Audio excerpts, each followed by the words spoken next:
Subscription کے button کو دبائیے اور ساتھ بیل آئیکن پر کلک کیجیے تاکہ آپ کو تمام ویڈیو فوراً مل سکیں۔ اس ویڈیو پسند آنے کی صورت میں اسے لائک، کمنٹ اور شیئر کرنا مت بھولیں۔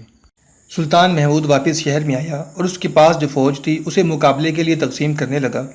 اتنے میں اسے اطلاع ملی کہ شمال مغرب کے افق پر کسی فوج کی گرد اٹھ رہی ہے۔ وہ دوڑتا ہوا شہر کی دیوار پر چڑھ گیا۔ یہ گھوڑوں کی گرد تھی، اسے بھی وہ پہچانتا تھا۔ یہ سوال اسے پریشان کرنے لگا کہ یہ پشاور سے کومک آئی ہے یا راجہ آنند پال کی فوج ہے۔ اس کے چہرے پر پریشانی کے آثار نمودار ہوئے۔ وہ کبھی اس گرد کو دیکھتا تھا، کبھی شمال مشرق کی طرف سے اٹھنے والی گرد کو۔ شمال مغرب کی طرف سے آنے والی فوج کی آگے دریا تھا۔ سلطان محمود کا دماغ تیزی سے کام کر رہا تھا۔ دریا کی طرف سے ایک گھڑ سوار سرپٹ گھوڑا دوڑاتا شہر کی طرف آتا دکھائی دیا۔ وہ قریب آیا تو اسے اشارے سے سلطان کی طرف بلا لیا گیا۔ سوار نے دیوار کے قریب گھوڑا روکا اور بولا، سلطان غزنی کومک آ گئی ہے۔ سلطان محمود نے کہا، اسے دریا کے پار روک لو۔ فوراً ایک سوار کو دوڑاؤ، اس سوار کو واپس نہ بھیجنا، گھوڑا بہت تھکا ہوا ہے۔ رات کو سلطان محمود نہ خود سویا نہ اس نے کسی کو سونے دیا۔ اسے شمال مشرق کی طرف سے آنے والی فوج کے متعلق مصدقہ اطلاع ملی کہ لاہور سے آئی ہے، لیکن راجہ آنند پال ساتھ نہیں، اس کا بیٹا سکھپال ساتھ ہے۔ اس فوج کی تعداد بھی معلوم ہو گئی۔ اس اطلاع کے 3 گھنٹے بعد یہ اطلاع آئی کہ سکھپال کی فوج نے تقریباً 3 میل دور پڑاؤ کیا ہے، لیکن خیمے نہیں لگائے، جس سے یہ ظاہر ہوتا ہے کہ تیاری کی حالت میں ہے اور صبح تک شہر کو محاصرے میں لے لے گی۔ اس اطلاع کے فوراً بعد سلطان محمود اپنے 2 سالاروں کو ساتھ لے کر دریا کے پار چلا گیا، جہاں اس نے کومک کو روکنے کا حکم بھیجا تھا۔ کومک اور سکھپال کی فوج کے درمیان کم و بیش 5 میل کا فاصلہ تھا۔ ان کے درمیان دریا جہلم اور جنگل حائل تھا۔ سلطان محمود نے کومک کے سالار کو گلے لگا کر اور اس کے گال چوم کر کہا، تم میرے لیے آسمان سے اللہ کی غیبی مدد بن کر اترے ہو۔ اگر تم کل آتے تو میں بتا نہیں سکتا کہ ہم اس زمین پر کس حال میں ہوتے۔ میری باتیں غور سے سن لو نعمان۔ تم سے 5 میل دور مشرق میں لاہور کے راجہ کی فوج پڑاؤ کیے ہوئے ہے۔ وہ صبح یا اس سے کچھ پہلے شہر کا محاصرہ کرے گی یا جلکار۔ تم صبح طلوع ہونے سے پہلے تمام دستوں کو دریا پار کرا دینا، لیکن شور نہ ہو، خاموشی رہے، دستے نشیبی جگہوں میں رہیں۔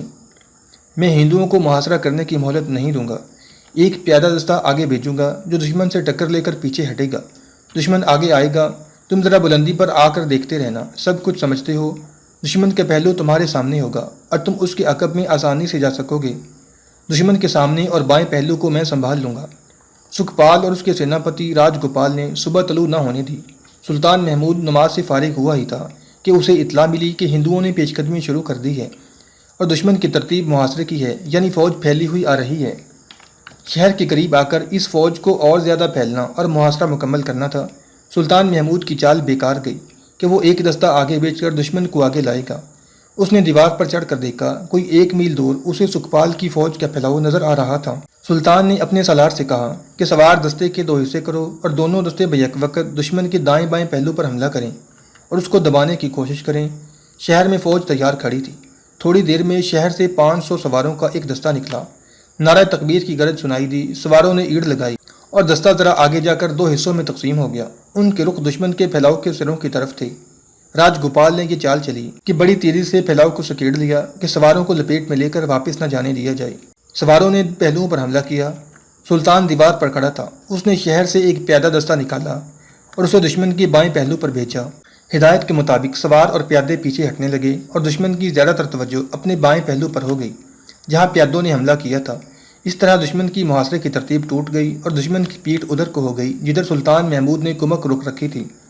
نعمان تجربہ کار سالار تھا، اس نے عقب سے حلہ بول دیا۔ اس کے دستوں نے صبح طلوع ہونے سے بہت پہلے دریا پار کر لیا تھا۔ ہندوؤں کو بالکل توقع نہیں تھی کہ شہر سے باہر ان کے عقب میں بھی فوج ہے۔ کومک میں زیادہ تر سوار تھے۔ ادھر سے سلطان محمود نے کم سے کم نفری کے دستے شہر سے نکال دیے۔ نعمان کے عقبی حلے نے ہندوؤں کے اوسان خطا کر دیے۔ شہر کے دستوں نے الگ قیامت بپا کر دی۔ دشمن کا نکل بھاگنا ناممکن ہو گیا۔ اس کے زخمی ہاتھیوں کی بگدڑ نے اسے اور زیادہ نقصان دیا۔ سورج نکل آیا تھا۔ ہندوؤں کی جیکارے، نکارے اور سنگھ مسلمانوں کی تکبیر کے نعروں کی گرج، ہاتھیوں کی چنگاڑ، گھوڑوں کی فلک شگاف شور میں دب گئے تھے۔ سلطان محمود دیوار پر کھڑا دیکھ رہا تھا۔ اس کی نظر سکھپال کے جھنڈے پر تھی جو ابھی گرا نہیں تھا۔ جھنڈا پیچھے یا دائیں بائیں جانے کی بجائے شہر کی طرف آ رہا تھا۔ صاف نظر آ رہا تھا نقصان دشمن کا ہو رہا ہے اور مسلمان غائب ہیں۔ سکھپال کا جھنڈا جو ایک ہاتھی پر تھا شہر کے دروازے پر آ گیا۔ سلطان محمود کو ہاتھی پر ایک جوان سال چہرہ صاف نظر آ رہا تھا۔ وہ بلا شک و شبہ راجہ آنند پال کا بیٹا سکھپال تھا۔ وہ خود ہاتھی کو شہر میں نہیں لا رہا تھا، بلکہ اسے ہاتھی لے آیا تھا۔ ہاتھی اپنے راجکمار کی طرح خوفزدہ تھا۔ جب ہاتھی شہر کے دروازے پر پہنچا تو مہابت ہاتھی سے کود کر بھاگ گیا۔ ہاتھی کے ساتھ سکھپال کا کوئی محافظ نہیں تھا۔ ہودے میں 2 محافظ تھے جو جھنڈا تھامے ہوئے تھے۔ ہاتھی کی پیشانی میں بیک وقت 3 تیر اتر گئے۔ ہاتھی بڑی بھیانک آواز سے چنگاڑا۔ اس کے ساتھ ہی اوپر سے سلطان محمود کی گرجدر آواز اٹھی، پکڑ لو اس ہاتھی کو۔ سکھپال ہاتھی سے کود آیا اور شہر کی دیوار کے ساتھ لگ کر کھڑا ہو گیا۔ وہ کانپ رہا تھا۔ سلطان محمود کے حکم پر اسے پکڑ لیا گیا اور اسے اوپر دیوار پر لے گئے۔ گھبراؤ نہیں لڑکے، سلطان محمود نے اس کے ساتھ ہاتھ ملاتے ہوئے کہا، ہم تمہاری جرأت کی تعریف کرتے ہیں، لیکن کود سے پہلے اپنے باپ سے پوچھ لیا ہوتا کہ غزنی کی فوج سے ٹکر لینے کی کتنی قیمت دینی پڑتی ہے۔ یہاں سے اپنی جنگی قوت کا انجام دیکھو۔ سکھپال نے دیکھا، دور دور تک اس کی بکھری ہوئی فوج کا کچھ تو خون ہو رہا تھا۔ ہر طرف مسلمان دندناتے اور نعرے لگاتے پھر رہے تھے۔ جن ہاتھیوں پر ہندوؤں کو ناز تھا وہ منہ زور اور بے لگام ادھر ادھر چیختے چنگاڑتے اور بھاگتے پھر رہے تھے، اور سکھپال کانپ رہا تھا۔ اسے اپنا سیناپتی راج گوپال کہیں بھی نظر نہیں آ رہا تھا۔ میرے ساتھ کیا سلوک ہوگا؟ سکھپال نے پوچھا۔ اپنی قسمت کا فیصلہ خود کر، سلطان محمود نے کہا۔ فیصلہ کرنے سے پہلے اپنے آپ کو یقین دلاؤ کہ بت اور مورتیاں تمہاری کوئی مدد نہیں کر سکتی۔ حقیقی خدا کو مانو اور اسی کی عبادت کرو۔ مجھے اسی خدا نے صرف اس مہم میں تیسری فتح دی ہے۔ میں اپنے مذہب سے بیزار ہوں، سکھپال نے کہا۔ سلطان محمود نے مولوی سعید اللہ قاسمی کو بلایا اور انہیں کہا کہ اس لڑکے کو لے جائیے۔ یہ قیدی نہیں، لیکن یہ آزاد بھی نہیں، یہ اپنے مذہب سے بیزار ہے۔ مولوی سعید اسے اپنے ساتھ لے گئے۔ سلطان محمود نے حکم دیا کہ اس نوجوان کی خوب خاطر تواضع کرو۔ تیسرے روز سلطان محمود نے ملتان کی طرف کوچ کرنے کا حکم دے دیا۔ اس کے سامنے 200 میل طویل مسافت تھی اور اسے 2 دریا چناب اور راوی عبور کرنے تھے۔ اس کی رفتار بہت تیز تھی، بیل گاڑیاں سست چلتی تھیں۔ سلطان محمود نے جنگی قیدیوں کی بیڑیاں کھلوا کر لوہے کے کڑے ان کے گلوں میں ڈال دیے تھے تاکہ پہچانے جائیں۔ جہاں بیل گاڑیاں دلدل، ریت یا چڑھائی کی وجہ سے سست ہو جاتی تھیں، جنگی قیدی گاڑیوں کو دھکیلتے تھے۔ اس سے رفتار سست نہ ہوئی۔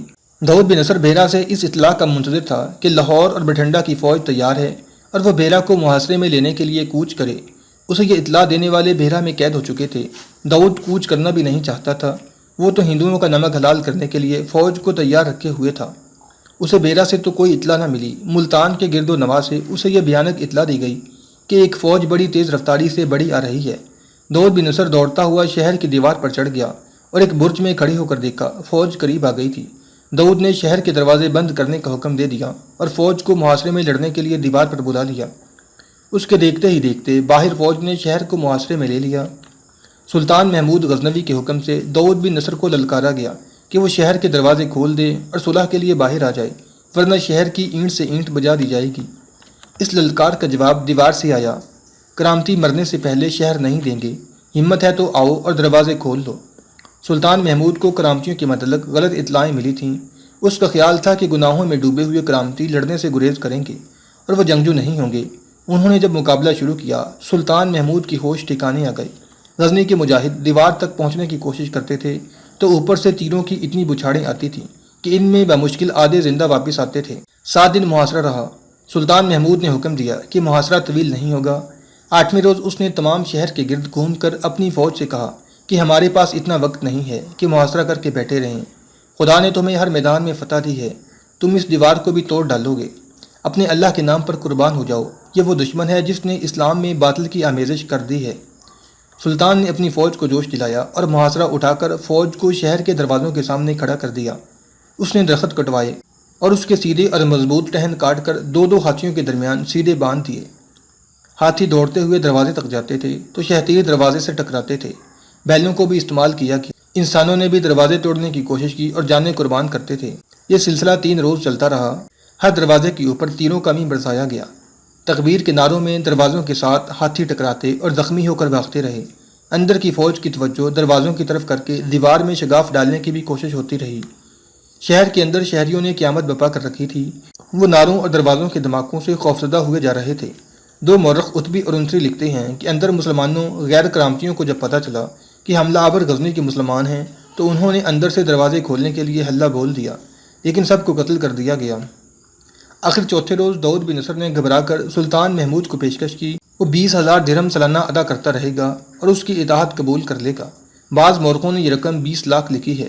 سلطان محمود نے یہ پیشکش قبول نہ کی۔ اس نے دروازوں پر ایک ہلہ بولا اور 2-3 دروازے توڑ لیے۔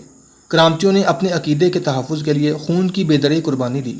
انہوں نے ملتان کی گلیوں میں مسلمانوں کے ساتھ زندگی کا آخری مارکا لڑا، ان کی عورتیں اور بچے بھی لڑے، لیکن مسلمانوں کے قہر کے آگے فنا ہوتے گئے۔ اتبی اور انتری لکھتے ہیں، سلطان محمود کو جب پتہ چلا کہ مسلمانوں نے اندر سے دروازہ کھولنے کی کوشش کی اور کرامتیوں کے ہاتھوں مارے گئے ہیں، تو اس نے تلوار نکال لی اور کرامتیوں کے قتل عام کا حکم دے دیا۔ شہر کے مغربی طرف لوہاری دروازے سے کرامتیوں کا خون ندی کی طرح بہہ نکلا۔ سلطان محمود نے اتنے کرامتی قتل کیے کہ اس کے بعد اس کا ہاتھ تلوار کے دستے پر اکڑ گیا، انگلیاں کھلتی نہیں تھیں، ہاتھ خون سے دستے کے ساتھ چپک بھی گیا تھا۔ اس کا ہاتھ دستے سمیت گرم پانی میں رکھا گیا تو اس کی انگلیاں کھلیں۔ داؤد بن نصر لاپتہ ہو گیا، بہت تلاش کے باوجود نہ مل سکا، اس کے ساتھ ہی وہ تاریخ سے ہی لاپتہ ہو گیا اور کرامتی فرقہ ایک بھولی بسری کہانی بن کے رہ گیا۔ سلطان محمود نے کرامتیوں کی عبادتگاہ کو زمین سے ملا دیا تھا۔ عالم درویش اور ان کے گروہ کا کوئی آدمی زندہ نہ رہا۔ ملتان میں کرامتیوں کے نشان اور یادگاریں مٹا کر سلطان محمود نے ملتان کو اپنا مستقل اڈہ بنانے کا منصوبہ بنایا، مگر غزنی سے ایک قاصد آیا جسے ہرات کے گورنر ارسلان جاذب نے بھیجا تھا۔ پیغام یہ تھا کہ کاشغر کے بادشاہ ایلک خان نے غزنی کی سلطنت پر حملہ کر دیا ہے۔ سلطان محمود سر پکڑ کے بیٹھ گیا۔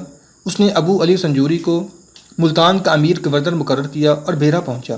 وہاں اسے پتہ چلا کہ سکھپال نے اسلام قبول کر لیا ہے اور وہ اب سلطان محمود کا مرید اور غلام بنا رہے گا۔ سلطان محمود کا دماغ اب غزنی پہنچ گیا تھا۔ اس نے سکھپال کو بھیرا کا امیر مقرر کر دیا۔ سلطان کو کہا گیا کہ سانپ کے بچے پر بھروسہ نہ کرے، لیکن وہ نہ مانا اور غزنی کے لیے روانہ ہو گیا۔ سلطان محمود غزنوی نے راجہ انندپال کو شکست دی اور اپنی راجدھانی میں جانے کی بجائے کشمیر کے کسی مقام پر چلا گیا تھا۔ پھر محمود غزنوی نے بیرا کے راجہ بجیرائے کو ایسی شرمناک شکست دی کہ اس ہندو راجے نے خودکشی کر لی۔ اس کے بعد سلطان نے کرامتی فرقے کو ختم کر کے اسلام کے چہرے سے یہ بدنما داغ دھو ڈالا اور ملتان کی ریاست کو بھی اپنی سلطنت میں شامل کر لیا۔ محمود غزنوی اپنی جس کامیابی پر بہت خوش تھا وہ انندپال کے بیٹے سکھپال کا قبول اسلام تھا۔ سکھپال تو لاہور سے بڑے تمطراق سے بیرا پر حملہ آور ہوا تھا۔ اس کی ماں نے اس امید پر اسے بیرا بھیجا تھا کہ وہ محمود غزنوی کو قیدی بنا کر لائے گا اور اپنے باپ کا جانشین بنے گا، لیکن اسے سلطان محمود کے آگے نہ صرف ہتھیار ڈالنے پڑے بلکہ اس نے اپنا مذہب بھی سلطان کے قدموں میں رکھ دیا۔ سکھپال نے مولوی سید اللہ قاسمی کی ہاتھ پر اسلام قبول کیا اور اس عالم نے سکھپال کا نام نواسہ شاہ رکھا۔ سلطان محمود غزنوی نے اپنے مشیروں کے منع کرنے کے باوجود اس نو مسلم کو بھیرا کا امیر مقرر کر دیا۔ امیر کی حیثیت آج کے گورنر کی ہوا کرتی تھی۔ راجہ نندپال اور اس کے بیٹے سکھپال کو ہندوستان میں یہ اہمیت حاصل تھی کہ یہ خاندان پنجاب کا حکمران تھا اور پنجاب ہندوستان کا دروازہ تھا۔ پنجاب کی اہمیت سے سلطان محمود واقف تھا۔ اس نے بھیرا اور ملتان کو اپنی سلطنت میں شامل کر کے ہندوستان کا دروازہ توڑ لیا تھا، مگر اسے اس دروازے میں داخل ہوتے ہی غزنی واپس جانا پڑا، کیونکہ اسے اطلاع ملی تھی کہ کاشغر کے حکمران ایلک خان نے غزنی پر حملہ کر دیا ہے۔ اس نے ملتان سے روانہ ہوتے ہی تیز رفتار قاصد کو اس حکم کے ساتھ بھیرا بھیجا کہ وہاں کا امیر نواسہ شاہ اور فوج کے سالار اور نائب سالار اسے بھیرا کے باہر دریائے چناب پر ملیں۔ ملتان کے امیر ابو علی سنجوری اور ملتان میں رہنے والی فوج کے سالاروں اور نائب سالاروں کو وہ ساتھ لے آیا تھا۔ سلطان محمود جب بھیرا کے قریب سے گزر کر دریائے چناب کے کنارے پہنچا تو جن لوگوں کو اس نے بلایا تھا وہ وہاں موجود تھے۔ سب کو توقع تھی کہ سلطان وہاں کھانے کے لیے رکے گا۔ انہوں نے دریا کے کنارے کھانے کا انتظام کر رکھا تھا، لیکن سلطان نے کھانے کی طرف دیکھا تک نہیں، گھوڑے سے اترا اور سب کو اپنے سامنے کھڑا کر لیا۔ میں ہندوستان سے اتنی جلدی واپس جانے کے لیے نہیں آیا تھا، اس نے کہا۔ آپ سب اچھی طرح جانتے ہیں کہ میں کیوں آیا تھا، پھر بھی آپ کو یاد دلا دیتا ہوں، کہیں ایسا نہ ہو کہ میرے جانے کے بعد آپ میں سے کوئی ہندوستان کے طلسم میں گرفتار ہو جائے۔ ہم یہاں اسلام کے سوکھے پیٹ کو ہرا بھرا کرنے آئے ہیں۔ ہم یہاں اس خدا کا پیغام لے کر آئے ہیں جو وحدہ لا شریک ہے۔ ہم یہاں کے لوگوں کو بتانے آئے ہیں کہ خدا پتھر کے نہیں ہوا کرتے۔ ہم اپنے رسول مقبول صلی اللہ علیہ وسلم کا پیغام لے کر آئے ہیں۔ اب سب جانتے ہیں کہ جب یہ پیغام مسلمانوں کے لیے مشرہ بنا رہا، اسلام پھیلتا پھولتا رہا، مگر بادشاہی کا نشہ جب طاری ہوا تو یہ مشعل ٹمٹمانے لگی اور اس کے نیچے اندھیرا ہو گیا۔ ہندوستان میں بھی یہ مشعل آئی تھی۔ محمد بن قاسم نے اس سرزمین کو خدا کے نور سے منور کر دیا تھا، مگر یہاں کے آسمان نے وہ وقت بھی دیکھا کہ یہاں مسجدیں ویران اور اذانیں خاموش ہو گئیں۔ بت پرستوں نے مسلمانوں کو تلوار کی نوک پر ہندو بنانا شروع کر دیا۔ مسلمانوں کے لیے زمین تنگ ہو گئی، مسجدوں کی جگہ بت خانے ابھر آئے۔ تلوار کے ساتھ دولت اور عورت کو بھی اسلام کو نیست و نابود کرنے کے لیے استعمال کیا گیا۔ یہی دو چیزیں ہیں جو ایمان خرید لیا کرتی ہیں، اور انہی دو چیزوں نے ہندوستان میں ایمان فروش پیدا کیے ہیں، اور بادشاہی کی ہوس نے ہمارے بھائیوں کو اندھا کر دیا ہے۔ کاشغر کے ایلک خان نے غزنی پر حملہ کر دیا ہے۔ میں جانتا ہوں کہ اس کے دوست کون ہیں۔ وہ سب ہمارے دشمن نہیں، اسلام کے دشمن ہیں۔ وہ میرے عزم اور میرے نظریات سے اچھی طرح آگاہ ہیں، لیکن وہ ان دھتکارے ہوئے لوگوں میں سے ہیں جن کے دماغوں، آنکھوں اور کانوں پر خدا نے مہریں لگا دی ہیں اور ان کے لیے بخشش کے دروازے بند کر دیے ہیں۔ وہ اپنے آپ کو مسلمان سمجھتے ہیں اور اپنی رعایا کو بتاتے ہیں کہ یہی اسلام ہے جس کے وہ پیروکار ہیں، اور مذہب کے پردے میں اپنے تخت و تاج کی سلامتی کے لیے لوگوں کو خانہ جنگی پر اکساتے اور بھائی کو بھائی کا دشمن بناتے ہیں۔ وہ اگر سچے اسلام کے شدائی ہوتے تو میرا ساتھ دیتے اور ہندوستان کی طرف کوچ کرتے، جہاں مسلمانوں پر عرصہ حیات صرف اس لیے تنگ کیا جا رہا ہے کہ وہ مسلمان ہیں۔ میری نظریں مستقبل میں بہت دور تک دیکھ رہی ہیں۔ اگر ہم نے اس خطے میں اسلام کو زندہ نہ کیا تو یہاں ہندوؤں کے ہاتھوں ہمیشہ اللہ کا نام لینے والوں کا قتل عام ہوتا رہے گا۔ انہیں مورتیوں اور بت پوجنے والوں سے بچانے کا ایک طریقہ یہ ہے کہ انہیں ہم اپنے ملک میں لے چلیں، لیکن شکست اور پسپائی ہوگی اور اس اقدام سے اسلام کی سلطنت سکڑتی جائے گی۔ ہر ملک خدا کی سرزمین ہے، اور جو سرزمین خدا کی ہے وہاں اس کی ذات باری کے پرستاروں کا وجود لازمی ہے۔ اسلامی سلطنت کی کوئی سرحد نہیں۔ ہم ہندوستان کو اسلامی سلطنت میں شامل کریں گے یا اس کے کچھ حصے میں اپنی حکومت قائم کر کے اسے اسلام کا مستقر اور قلعہ بنائیں گے۔ اگر ہم نے ایسا نہ کیا تو ہم روز محشر خدا کے حضور سرخرو نہیں ہوں گے۔ اب دیکھ رہے ہیں میرے اپنے بھائی میرے راستے میں حائل ہو گئے ہیں۔ کون کہہ سکتا ہے کہ میں غزنی سے زندہ واپس آ سکوں گا یا نہیں؟ اگر میں نہ آ سکا تو یہ آپ کا فرض ہوگا کہ میں نے جس مہم کا آغاز کیا ہے اسے آپ سر کریں۔ اگر آپ دنیاوی جاہ و حشمت میں پڑ گئے تو سوائے تباہی اور بربادی کے اور کچھ بھی حاصل نہیں ہوگا۔ بتوں کے آگے اپنے خدا کو شرمسار نہ کرنا۔ تم دیکھ رہے ہو کہ اس خطے میں صدیوں بعد اذانیں گونجنے لگی ہیں، ان اذانوں کو خاموش نہ ہونے دینا۔ سلطان محمود غزنوی کی آواز آخر میں آ کر رکت میں ڈوب گئی۔ اس نے کھانا نہ کھایا، گھوڑے پر سوار ہوا اور گھوڑا دریا میں ڈال دیا۔ اس نے فوج کو کوچ سے روکا نہیں تھا، فوج دریا پار کر رہی تھی، اسے بہت جلد غزنی پہنچنا تھا۔ محمود غزنوی جن فوجی حکام اور عمراء کو پیچھے چھوڑ گیا تھا ان میں نومسلم نواسہ شاہ بھی تھا۔ محمود غزنوی فارسی زبان میں بول رہا تھا، اس لیے ایک ترجمان نواسہ شاہ کے پاس کھڑا کر دیا گیا تھا تاکہ وہ اسے اس کی زبان میں بتاتا جائے کہ سلطان کیا کہہ رہا ہے۔ جب سلطان چلا گیا تو سب وہاں سے شہر کی طرف چل پڑے۔ نواسہ شاہ پر خاموشی طاری تھی۔ اس کے ساتھ کسی نے بات کرنے کی کوشش بھی تو اس نے مسکرانے کے سوا کوئی جواب نہ دیا۔ لاہور میں اس کی ماں رانی پریم دیوی اپنے محل کے ایک کمرے میں اداس بیٹھی تھی۔ اس کے خواب بیرا کے میدان جنگ میں ٹوٹ پھوٹ کر بکھر گئے تھے۔ اس کا بیٹا بیرا میں جنگی قیدی ہو گیا تھا، وہ تو راجکمار تھا۔ پریم دیوی کی آنسو بہنے لگی۔ اس کا خاوند انند پال کشمیر بھاگ گیا تھا۔ وہ شاید اس لیے واپس نہیں آ رہا تھا کہ محمود غزنوی لاہور پر حملہ کر کے قابض ہو چکا ہوگا۔ رانی پریم دیوی کو یہ غم کھا رہا تھا کہ اس کی سوکن کا بیٹا تلوجن پال باپ کی گدی کا جانشین ہوگا۔ کمرے کا دروازہ آہستہ سے کھلا۔ رانی نے دیکھا کہ اس کا سینہ پتی راج گوپال آیا ہے۔ میرے راج کمار کی خبر آئی؟ رانی پریم دیوی نے پوچھا۔ ان سے یہ ملیچ مسلمان نہ جانے کیسے کیسے نیچ کام کرا رہے ہوں گے۔ اسے انہوں نے قید خانے میں ڈال رکھا ہوگا، اسے جانوروں جیسی خوراک دیتے رہے ہوں گے۔ اس کی آنسو بہنے لگے۔ رندیائی ہوئی آواز میں بولی، وہ میرے بیٹے کو قتل کر چکے ہوں گے۔ راج گوپال سر جھکائے کھڑا رہا۔ وہ شکست خوردہ سینہ پتی تھا، بیرا کی لڑائی سے بڑی مشکل سے جان بچا کر بھاگا اور لاہور پہنچا تھا۔ تم بولتے کیوں نہیں راج گوپال؟ رانی نے اسے غصے سے کہا۔ تم میرے بیٹے کو قید سے چھڑا نہیں سکتے کہ تم اپنی فوج کے 100 آدمی ایک راجکمار کے لیے قربان نہیں کر سکتے؟ کہ ہماری فوج میں راج دربار کی عزت پر قربان ہونے والے سپاہی نہیں ہیں؟ کہ وہ مسلمانوں کے بیس میں وہاں تک نہیں پہنچ سکتے جہاں میرا راجکمار قید ہے؟ اس نے ذرا دبی زبان میں کہا، کیا تم بھول گئی ہو کہ وہ مہاراج انند پال کا نہیں تمہارا بیٹا ہے؟ میں کچھ بھی نہیں بولا رانی، راج گوپال نے کہا۔ میں سب کچھ سوچ چکا ہوں۔ میں نے راج کمار کو بھیرا سے اغوا کر لانے کے لیے آدمی تیار کر لیے تھے، لیکن بہت بری خبر آئی ہے۔ کیا خبر آئی ہے؟ رانی پریم دیوی اٹھ کھڑی ہوئی۔ سکھپال اب سکھپال نہیں رہا، راج گوپال نے کہا۔ وہ نواسہ شاہ بن چکا ہے۔ کیا اسے زبردستی؟ ہاں رانی، راج گوپال نے کہا۔ اسے مسلمان بنا لیا گیا ہے اور محمود نے اسے یہ انعام دیا ہے کہ اسے بھیرا کا امیر مقرر کر دیا ہے۔ وہ لاہور کی گدی کا جانشین نہیں بن سکا، بھیرا کا حاکم بن گیا ہے۔ وہ مر جاتا تو زیادہ اچھا ہوتا، رانی نے آہ بھر کر کہا۔ اسے مر جانا چاہیے تھا، وہ اپنا مذہب نہ چھوڑتا۔ کیا یہ پتہ نہیں چلا کہ اس نے اپنی مرضی سے اپنا مذہب چھوڑا ہے یا زبردستی اسے مسلمان بنایا گیا ہے؟ اگر اس پر زبردستی کی جاتی تو اسے بھیرا کا امیر نہ بنایا جاتا، راج گوپال نے کہا۔